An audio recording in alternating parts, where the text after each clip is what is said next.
Star Wars. Welcome back to my review of everything Star Wars, where I'm working my way through the entire canon timeline of Star Wars media.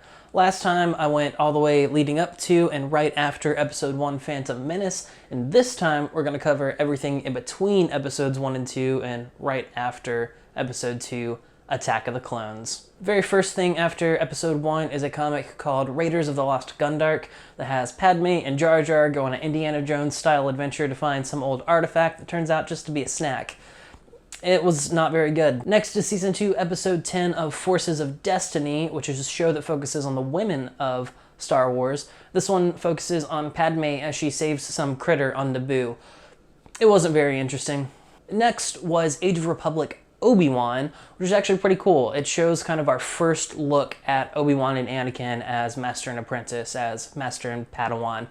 This is actually the first mission that Anakin gets to go with Obi-Wan on outside of the Jedi Temple, so it's his first time going out, and it was pretty interesting, pretty cool. Immediately following that is another comic called Obi-Wan and Anakin that again focuses on Obi-Wan and Anakin, but it's a little more in the future, and it focuses on them on another mission on a planet that has this really interesting civil war going on. It's particularly interesting because Anakin has decided to leave the Jedi Order in this comic, and there's a interesting dynamic between Obi-Wan and Anakin as they kind of overcome this struggle.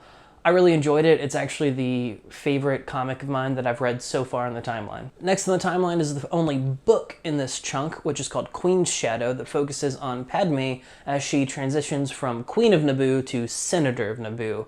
I was actually really looking forward to this book because I wanted to see more of Padme, because outside of a couple of Clone Wars episodes, we only ever see her with Anakin, and we don't get a lot of just Padme.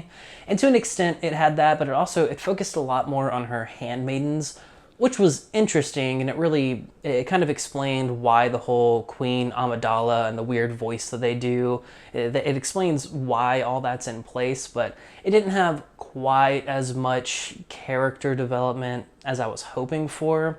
It was still pretty good, but probably my least favorite book I've read so far. After Queen's Shadow was another Age of Republic comic. This time it was Count Dooku. And this is actually the next time that we see Count Dooku since Dooku Jedi Lost at the very beginning of the timeline.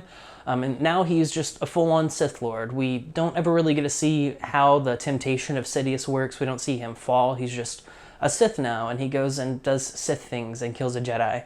I still like the character, but it wasn't a very interesting story. Next we have another Age of Republic, this time Jango Fett, and we see Jango Fett for the first time with his son, Boba Fett, and he's taking him on a mission, on a bounty hunt, to teach him how to be a bounty hunter. What's cool here is we get a little more clarity on why Jango Fett was chosen as the clone template, and we actually get to see Count Dooku pay him to become the clone template. So that little bit made this comic worth it. It was interesting. Also, Boba Fett. Next up was another one of the Amazon Choose Your Own Adventures. This time it was an Obi-Wan and Anakin adventure. I didn't do very good. Since you get to choose your own adventure, I made a lot of bad decisions and it ended really quickly. And finally, we have made it to the worst movie in the entire Star Wars saga. Episode 2, Attack of the Clones. This movie's just bad. I like the prequels. You can probably tell based on my review of all this stuff. I'm a fan of this period of time, of the Jedis at the height of their power and of all of the things going on, but this movie just struggles. We see Anakin be this whiny, cocky brat, which doesn't reflect what he's been so far. It doesn't really reflect what he was in Episode 1, or even in the comics leading up. Sure, he struggles a little bit, but he's not so whiny. And yet, somehow in this movie, Padme falls in love with him after clearly not liking the whininess. I don't know. Also, a lot of really cool things happen in this movie. We see Obi-Wan find Kamino in the clone factory. We see the Battle of Geonosis and the beginning of the Clone Wars. And all these cool things happen, but they're just kind of surrounded by all the junk and bad acting that it just really makes the movie fail. You gotta watch it if you want the whole story, even if you're just doing the movies and not this crazy thing that I'm doing, but you don't have to enjoy it.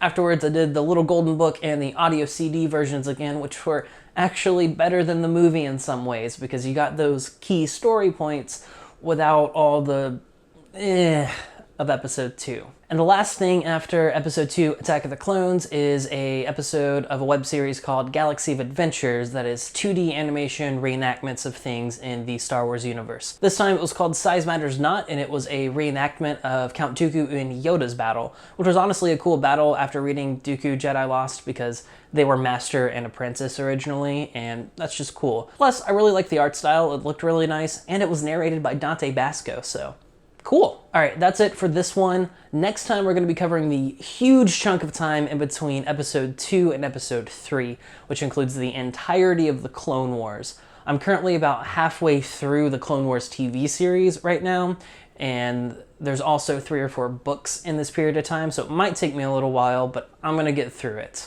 But we'll cover all that next time. Thank you so much for watching. This time it was called Size Doesn't Matter, and it was... no. That's my podcast.